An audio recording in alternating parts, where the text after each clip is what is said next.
عمرك سألت نفسك ليه اليهود بيقولوا إن عزير ابن الله؟ احنا كلنا طبعا عارفين إن المسيحيين أو النصارى عموما بيقولوا إن سيدنا عيسى المسيح هو ابن الله. وطبعا هم بيقولوا كده بناء طبعا على اللي احنا نعرفه، إنهم بيقولوا إنه بما إن سيدنا عيسى اتولد من غير أب فأبوه هو ربنا، طبعا حاشا الله يعني. ولكن كلامنا النهارده عن ليه اليهود بيقولوا إن عزير ابن الله. مين هو عزير أصلا؟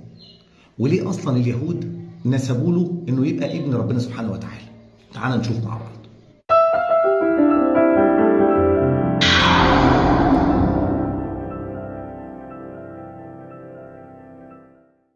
في فترة ضعف بني اسرائيل في زمن من الازمنة، قدر الملك البابلي اللي هو اسمه بختنصر، او بعض الروايات بتقول اللي هو اللي كان اسمه نبوخذ نصر الثاني، انه يقدر انه يستولي على المنطقة بتاعة فلسطين، وقدر انه يقتل عدد كبير جدا من اليهود، والباقي من اليهود خدهم اسرى معاه لمنطقه بابل. من ضمن الاسرى دول كان طفل لسه صغير اسمه عزير اللي احنا بنتكلم عنه النهارده. طب مين هو عزير؟ بعض الاقاويل بتقول ان هو كان رجل صالح، ولكن طبعا ما عندناش اي اثبات في القران او السنه انه كان نبي من الانبياء. وزي ما قلت لكم ان عزير لما تم اسره كان لسه صبي صغير، وكبر وبقى عنده حوالي 40 سنه، وكان من الحفاظ الأربعة للتوراة. طب مين هم الحفاظ الثلاثة أصلا للتوراة؟ سيدنا عيسى، سيدنا موسى، وسيدنا يوشع. ولما سقطت بابل، عزير هنا رجع لبلده تاني فلسطين.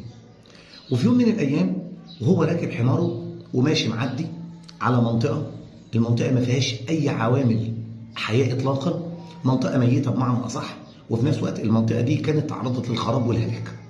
فقال الجملة الشهيرة بتاعته اللي هي عندنا آية قرآنية: أن يحيي هذه الله بعد موتها. يعني مين يحيي الحتة دي تاني؟ هو طبعا هنا ما كانش بيقول الكلمة استنكارا على ربنا، لا، ولكن كتعجب من قدرة ربنا في إحياء المكان. فالعزير دخل منطقة أو دخل مكان شبه مهجور يعني علشان يريح نفسه شوية، وفي نفس الوقت ياكل أي حاجة. ففي نفس الوقت قعد علشان خاطر ياكل، والأكل بتاعه كان عبارة عن إيه؟ تين وعصير عنب وعيش خبز ناشف كده شويه. فهو حط العيش الناشف في العصير بتاع العنب علشان خاطر العيش يبقى طري شويه، وراح بالبلدي كده فارد نفسه وقال هنام شويه. فلما نام شويه طبعا كانت الشمس لسه طالعه، فجاه قام من النوم ولقي ملك قدامه. فالملك بيقول له: كم لبست؟ يعني انت اديلك هنا قد ايه؟ فلما بص للشمس كده قال له: يوم او بعد يوم، يعني انا هنا اديلي يا يوم او اقل من اليوم. فلما ركز في ان الشمس لسه طالعه قال: لا، ده انا يا دوبك غفلت حاجه بسيطه. فقال له: لا، ده انا يا دوبك قعدت بعض يوم. فطبعا الملك قال له: لا، بل لبست 100 عام، ده انت اديلك بالرقده دي كده 100 سنه. طب وايه الدليل على كده؟ الدليل هنا حاجتين ضد بعض. يعني اولا بص لحمارك، الحمار بتاعك مات واتحلل، وده دليل على ان انت فعلا لبست 100 سنه.